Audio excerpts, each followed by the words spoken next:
Hey guys, welcome back to my channel. Today I'm going to be filming a really fun sort of new idea. It's just called Things I Find Extremely Chic. I feel like this is a great mix between trend alerts, which I filmed a lot on my channel and I love, and like favorites videos, which is an old thing I used to film all the time. So this isn't just kind of like seasonal based, it's just in general, and it's also not just fashion based. There's a lot of random topics. I think I have 7 things I'm going to talk about that I find extremely chic. So this is just my personal taste, things I find extremely chic, whether they're things I look at other girls and when I think, oh my gosh, she's so chic, like what is that thing that stands out that makes me think or just like assume she's chic off of first impression. Sorry if you hear my cat meowing, he's gonna do that a lot. Or things that I do that make me feel chic when I'm having a good day and I'm like, oh, I love my outfit today, I look so cool today, I feel really chic. What are those like one thing that I do that kind of sets it off and makes me feel chic? So some of these things I acquire, some of these things I don't. Okay, first thing we're gonna start off with, I feel like this is like a throwback to when I was younger, and it was like one of those first things that I discovered that when I did it, I was just like, I feel so mature and so elegant and so like grown. Like it was like my first like real woman moment.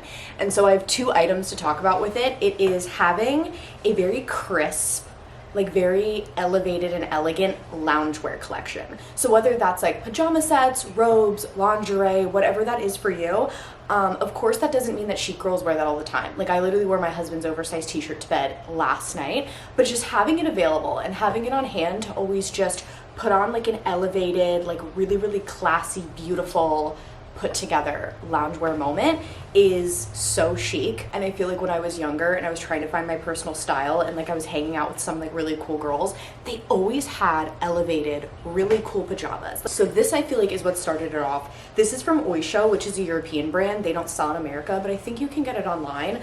I bought this sage green, like white floral robe, and this was like one of my first ever purchases from them. I've had this since I was like 18, and every time I would wear it, I would like tie my little robe on and I'd like wash my face and I would just feel so like rich and like luxurious. This is an $18 robe, like it's not even real silk. So this is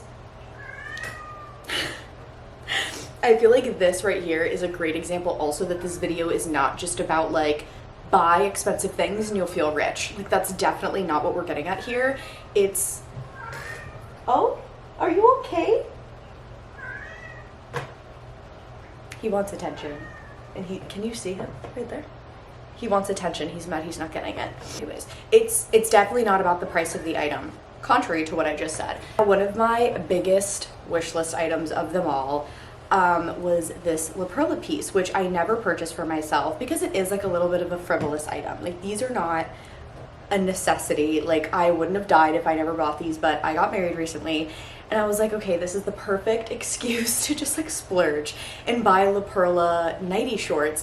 And so La Perla is just a name that I've always wanted to have in my wardrobe. Look at this like Parisian lace, French silk, like to die for little shorts. And they're actually so comfortable and so cute. And this was just like my big girl purchase. I was like, I'm a woman and this is how I'm spending my money, and every time I wear them I feel so chic. Next thing we're going to talk about is something I don't have. I'm in the process of finding my own, but it's and I feel like you guys are going to be like, how is this not you? Every chic girl that I know, all of them, have an on-hand event dress. Now again, don't get me wrong, this isn't about like having a huge wardrobe, having tons of dresses, just like pouring out everywhere. It could just be your one dress that is just like the you dress. It fits you perfectly, like you're already confident in it, you've worn it a million times. I feel like chic girls get invited to cool things last minute, whether it's like a wedding or like a last minute planned like celebratory birthday dinner with like friends, or whether it's just whatever it is. Like I feel like chic girls always get invited to things last minute, and you need just that dress you could pull out in like a quick second. Maybe the event is tomorrow night. Like you don't have time to go shopping. You don't have the luxury to just buy something new. You keep her stored in the back of your closet.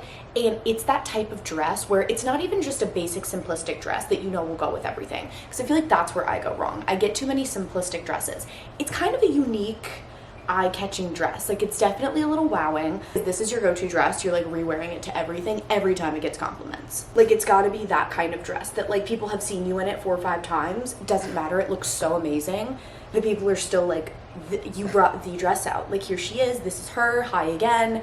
Like, you just need to have your go-to event dress. So I feel like I'm still working on that. I have a good like collection of dresses in my wardrobe, but I just don't have like my go-to event dress where I'm like, oh, this is my perfect dress. I could wear this to 10 events and still love it. Next is something I feel like I've talked about a lot in recent videos, and we're going to talk about hair health. Now, you cannot convince me, maybe this is a topic not everybody will agree on, you cannot convince me that healthy hair looks any less chic than whatever current hair trend is in, whether it's like a color, whether it's a celebrity cut you want to do, like the French girl bob, or any chic little Audrey Hepburn pixie cut, or any like this red trend that's going on, or the Hailey Bieber frappuccino caramel crunch gloss, whatever it is.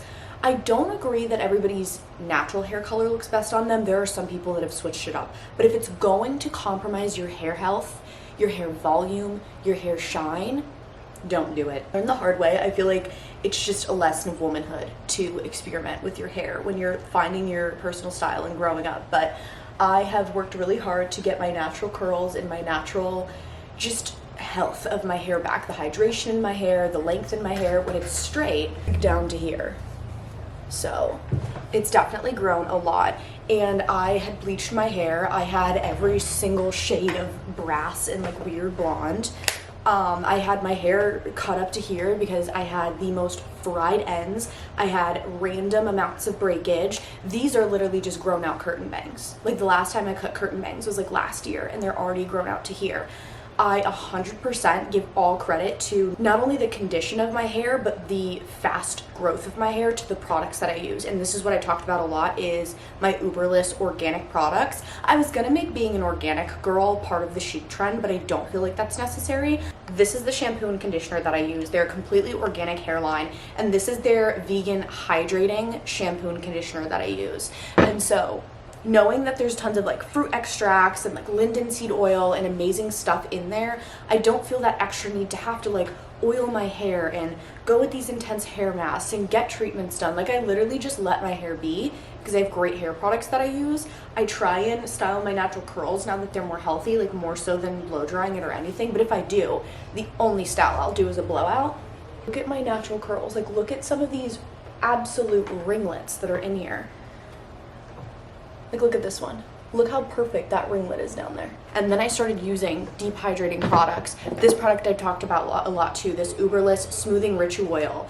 This is orchid and argan oil. I put this in the ends of my hair to revive my curls. I did it right before this video too.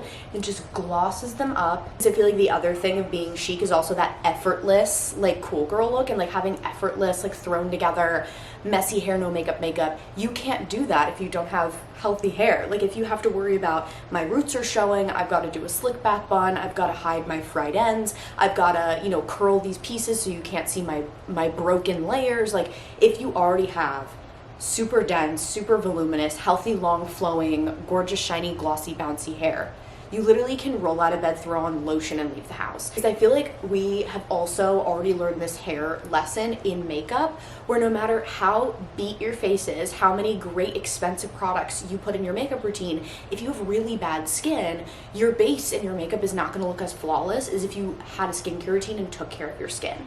And so I feel like it's the same exact effect with hair. If you don't have a great base, and if you're not working with really healthy hair, no matter what style or hairdo you're trying to put your hair in, it's never going to look as good. There's two styling products I like to use whether I'm doing a blowout or natural curls. For my natural curls, I love using their Bond Healing leave-in spray. This is basically just a leave-in conditioner. So whether my hair is wet after the shower or like now when I'm styling it, I can scrunch this in as well at the ends. And this is also great for reviving curls. Like, if I'm on like second or third day curls and they're getting sort of flat, this is great to just sort of spring them up and add hydration instead of just putting like water on them.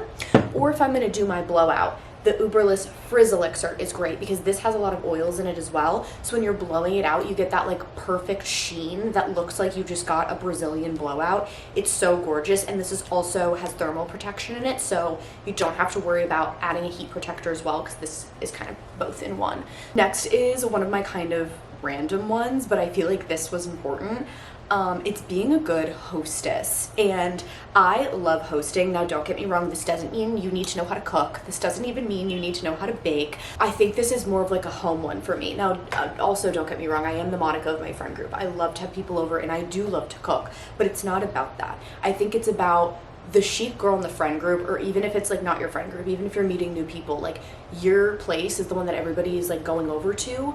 But it's not just that you let people over, like people feel at home in your home. So I think the parts that make it chic are whether you have like really cozy vintage like throw pillows on your couch that make your couch super cozy, or whether you have like really cool tableware that people like eat off of, or like a really unique cool collection of like designer mugs, or like something about your home that just like gives it that little bit of an elevation that everybody loves and wants to be at your place for. Whether you have like a crazy cool book collection or whatever it may be, that's like your thing. You're always gonna have cool tableware. Tableware doesn't need to be your thing, but I feel like there should be something really chic and unique and sentimental about your apartment that kind of sets it apart, that people feel so comfortable and so cozy and like always want to come over. It doesn't even need to be Architectural Digest ready. Like it can be sort of miscellaneous. I think that's the point. Like it doesn't need to be like perfect and like editorial and like you have everything you could ever need and it's like designed to the max and you have like all this great artwork, unless artwork is your niche, but like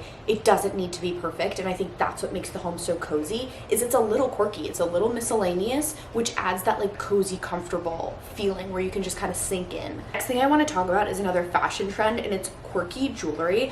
I feel like accessories have been really going through a lot of different trends lately. At first it was very maximal, like having tons of stacked bangles, and I mean, believe me, I still love that. And then with the Carolyn Bessette Kennedy, it was no accessories at all and having like a very minimal, like Thoreau look with no jewelry. But I feel like somewhere in the middle, or whether it's like every day I kind of switch it up, as long as you have staples of really unique jewelry pieces. Again, doesn't mean it needs to be like graph. The piece I'm going to show you right now is one of my favorites in my collection, and I got this at a thrift store for $1. This is an unbelievably beautiful, cool vintage brooch. It's got this clock on it and it's got this flower, which you'll see sort of a trend within my accessories. I love gardening. It's one of my top favorite hobbies, and most of my jewelry is floral themed. I have these silver earrings. I'm trying to get myself more into silver, and so I got these because they're so beautiful and I thought it would convince me more towards silver. Like I have my mixed watch.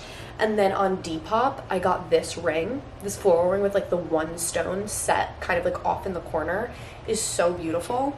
And so having just like unique, fun jewelry that definitely would stand out. Like people would go, where did you get that? It's not an iconic designer piece like a Cartier Love bracelet where everybody and their mother knows where that's from. Or it's not just like so simplistic that it just looks like Amazon basics jewelry. Like it's got to be something unique and fun and fresh, where whether this is the only piece of jewelry you're wearing or you're stacking it with a million others.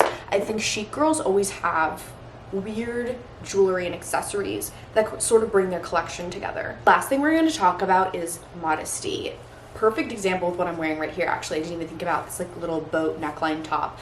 I think the chicest thing and the chicest girls always wearing modest looks, especially a lot of the chic girl brands that are really popular right now. Think The Row, think Kate, think Totem. They all have these silhouettes that are not the most body flattering. Like they're always very flowy and oversized in these big like sweaters, or like the flowy pants, or like boat neck maxi dresses and these oversized like blouses. I feel like Modesty is definitely different per person. Like there are some people out there that I'm more modest than them, and there's some people out there that think I'm not modest. I think Modesty is very personal on like the rules that you kind of set for yourself and your body and what you're comfortable in. Looking chic, like modest like necklines, full-length dresses, like less midriff, less like tight-fitted clothes. Modesty is the way to go. Think about like you're in London and you're going to tea with like a bunch of like rich chic women. You're not gonna wear a cropped bodycon dress. Like you're probably gonna pick like a boat neckline maxi dress that goes to the floor, or like some sort of like long sleeve blouse with like flowy satin pants or